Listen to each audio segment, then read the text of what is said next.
motivo nós estamos observando o nosso grande cantinho brasileiro das decisões da política, porque os senadores do Partido Liberal, ouvidos pela CNN, rechaçaram a possibilidade de apoio a Flávio Dino, caso o atual ministro da Justiça seja indicado ao Supremo Tribunal Federal. Essa reação, minha gente, veio após o presidente nacional do partido, Valdemar Costa Neto, dizer que o PL não iria se mobilizar contra a indicação.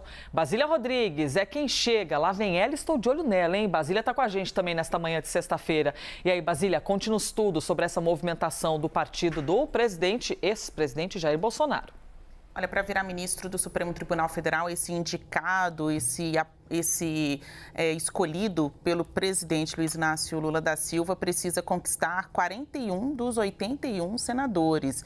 É um desafio, né? Uma tarefa a ser cumprida entre parlamentares, tanto da bancada governista como também da oposição. Veja que nessas votações, apesar de serem grupos bem diferentes, quem é oposição, quem é de governo, na hora de escolher ministro, isso chama atenção, né? Há uma união de interesses e muitas vezes esses ministros são confirmados com votos tanto de quem é da base governista como não. No caso específico, a gente está falando do PL, que é uma das maiores bancadas do Senado Federal, que é a casa que vai chancelar ou não, em via de regra, sempre passa, né? Mas fica essa tensão no ambiente do melhor nome a ser indicado para que não passe nenhum sufoco na hora da sabatina e da votação no Senado Federal. Então, os votos do PL, pela relevância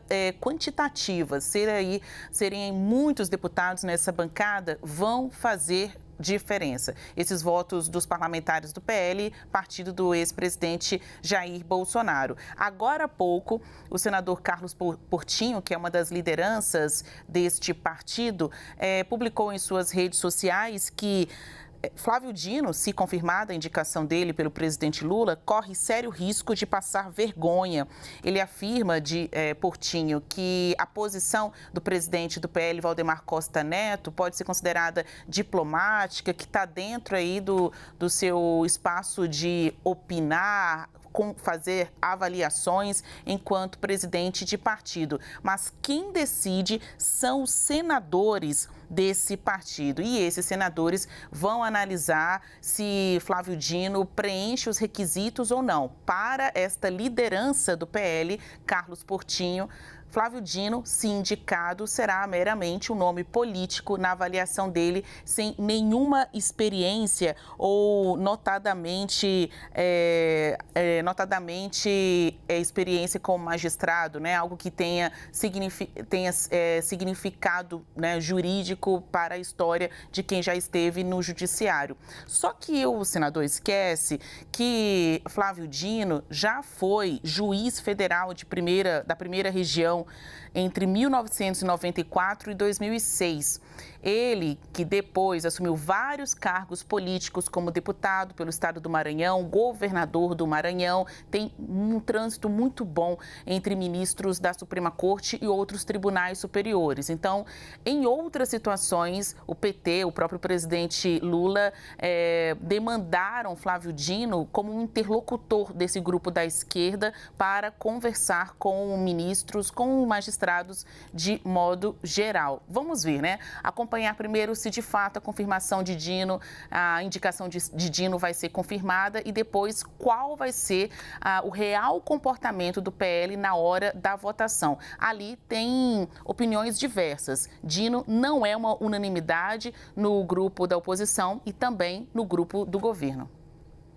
De uma outra indicação, hein? Basília Rodrigues trazendo para a gente esse olhar do PL, do partido do ex-presidente da República, em relação a Flávio Dino. Se a gente trouxer, por exemplo, Zanin aqui para a nossa conversa, Leandro, de que maneira eles também se comportaram? A gente consegue fazer essa comparação? Dá para fazer, porque quando o ministro Zanin foi indicado, o PL teve uma outra postura totalmente diferente do próprio Carlos Portinho, que a Basília citou agora. Lembra de conversar à época com o senador?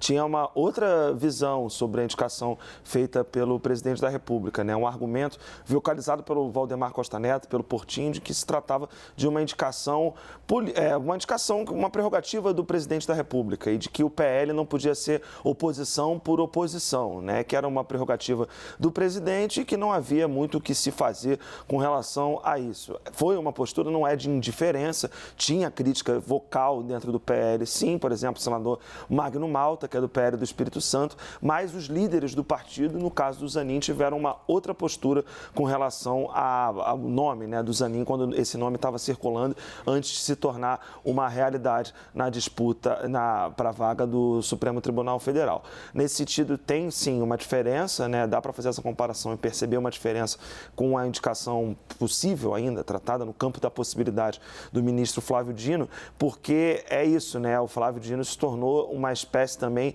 de pessoa que na arena pública foi colocada ali para rebater o bolsonarismo, para brigar com o PL, né? Quantas e quantas vezes o Flávio Dino foi em audiências, tanto na Câmara como no Senado, e partiu para o enfrentamento aberto contra a oposição, contra a direita. Tem-se uma visão, né?